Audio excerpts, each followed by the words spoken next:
எல்லோருக்கும் அன்பான வணக்கம்.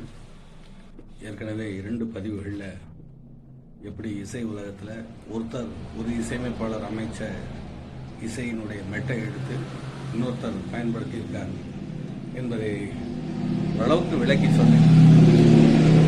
இது நிரூபிக்கிறது விஞ்ஞான ரீதியாக நிரூபிக்க முடியாது. ஆமாம், அது விஞ்ஞான ரீதியாக நிரூபிக்க முடியாது. அதை பார்த்தாலே தெரியும். இது கொஞ்சம் தொழில்நுட்ப திருட்டு, தொழில்நுட்ப ரீதியாக கொஞ்சம் அறிவுபூர்வமான திருட்டுன்னு சொல்லணும். ஆங்கிலத்தில் பிளைஜரிசம்னு ஒரு வார்த்தை இருக்குது. PLAGIARISM, பிளைஜரிசம். அதுக்கு பேர் புனை சுருட்டுன்னு தமிழில் சொல்லலாம். அடுத்தவங்க எழுதுனதை தான் எடுத்து தன் பேரில் போட்டுக்கிறது. இலக்கிய திருட்டு, கலை திருட்டும் எல்லாமே பிளைஜரிசம் தான். இப்போ இளையராஜா அவர்கள் 1979 வெளிவந்த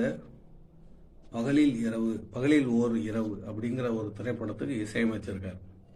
இந்த படத்தில் விஜயகுமார், ஸ்ரீதேவி, VK ராமசாமி எல்லாரும் நடிச்சிருக்காங்க. இயக்கம் IV சசி. கண்ணதாசன் எழுதின பாடல்கள். அதுக்கு இசையமைச்சது இளையராஜா. 1979 வெளிவந்த படம் பகலில் ஒரு இரவு.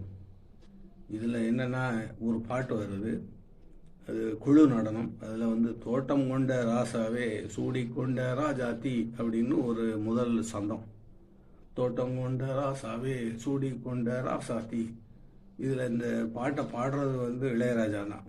கூட ஜென்சி பாடியிருக்காங்க. இளையராஜாவே பாடின பாடல்.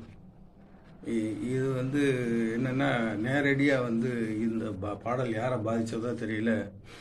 அவருடைய குழுவில் இருந்த ஒரு காலத்தில் இருந்த AR ரஹ்மான், இசை புயல் AR ரஹ்மான் அந்த பாட்டை கேட்டுட்டு 1993 வெளிவந்த திருடா திருடா என்ற படத்தில் அதே மெட்டை அப்படியே கையாண்டிருப்பார். அந்த திருடா திருடா படம் வர்த்தக ரீதியான வெற்றி படம்னு சொல்ல முடியாது. ஆனால் அந்த படத்தினுடைய இசையும் ஒளிப்பதிவு எல்லாமே ரொம்ப பாராட்டப்பட்டது. திருடா திருடா படத்தில் ஒரு குழு நடனம். அதில் வீரபாண்டி கோட்டையிலே வெள்ளி முளைக்கும் வேலையிலே பருவ பெண்ணை திருடி செல்ல திட்டமிட்ட கள்வர்களே அப்படின்னு அந்த ஆரம்ப சந்தம். இந்த மெட்டு 1979 இளையராஜா இசையமைத்த பகலில் ஒரு இரவு படத்திலிருந்து எடுக்கப்பட்ட மெட்டு மாதிரி தெரியுது. அது அப்படியே பார்த்தாலே தெரியும். அந்த கலை ஆர்வலர்கள் கண்டுபிடிச்சிருவாங்க, ஆஹா இந்த இடத்துல தான் எடுத்திருக்காங்க. அதை பார்த்தா அந்த மெட்டு அதே மாதிரி இருந்தது. சரி, நம்மால் தான் இதில் விளையாடி இருக்காரு AR ரஹ்மான் அப்படின்னு. எப்படி இளையராஜாக்கே AR ரஹ்மான் அல்வா கொடுத்துருக்காருன்னு இதுலேருந்து தெரிய வருது. AR ரஹ்மான் இளையராஜா குழுவில் AR ரஹ்மான் வாசிச்சிருக்காரு ஒரு காலத்தில். அவர் அவற்றிருந்து வந்தவர் தான். ஏன்னா குருநாதருக்கே அல்வா கொடுக்குற சிஷியராக இருந்திருக்காரு யார்? AR ரஹ்மான். அதனால் அவர் இசை புயல் அல்ல, இசை புழுதின்னு வேணாலும் சொல்லிக்கலாம். இப்போ இந்த பாடல்களை கேட்டு பாருங்கள். முதல்ல நான் அந்த திருடா திருடா படத்தில் வர்ற வீரபாண்டி கோட்டையிலே பாட்டை போட்டிருக்கேன். அதுக்கு அடுத்து பகலில் ஒரு இரவு படத்தில் வர்ற தோட்டம் கொண்ட ராசாவே பாட்டை ஒரு துணுக்கு மட்டும் எடுத்து சேர்த்துருக்கேன். முழு பாட்டை போட முடியாது, ஏன்னா யூடியூப்பில் பதிப்புரிமை காப்பிரைட் பிரச்சனை இருக்குது. முழு பாட்டை போட்டால் என்னுடைய இதை நீக்கிடுவாங்க. அதனால் ஒரு துணுக்கு மட்டும் எடுத்து போட்டிருக்கேன். கேட்டு பாருங்கள், உங்களுக்கே அந்த மெட்டு எப்படி கையாண்டிருக்காருன்னு தெரிய வரும். நன்றி, வணக்கம். உங்களுடைய விமர்சனங்களை இதே இணையதளத்தில் கீழே பதிவிடுங்க. மறக்காமல் சப்ஸ்கிரைப் பண்ணிடுங்க. திட்டுறதுனா கூட திட்டிக்கங்க, எனக்கு என்ன. நன்றி, வணக்கம்.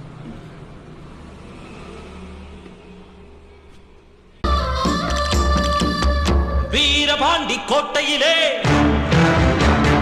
மின்னல் அடிக்கும் வேளையிலே ஊரும் ஆறும் தூங்கும் போது பூவும் நிலவும் சாயும் போது கொலுசு சத்தம் மனச திருடியது. தோட்டம் கொண்ட ராசாவே சூடிக்கொண்ட ராசாத்தி, தோட்டம் கொண்ட ராசாவே சூடிக்கொண்ட ராசாத்தி, காட்டுக்குயில் பாட்டு படிச்சோம். வீரபாண்டி கோட்டையிலே மின்னல் அடிக்கும் வேளையிலே ஊரும் ஆறும் தூங்கும் போது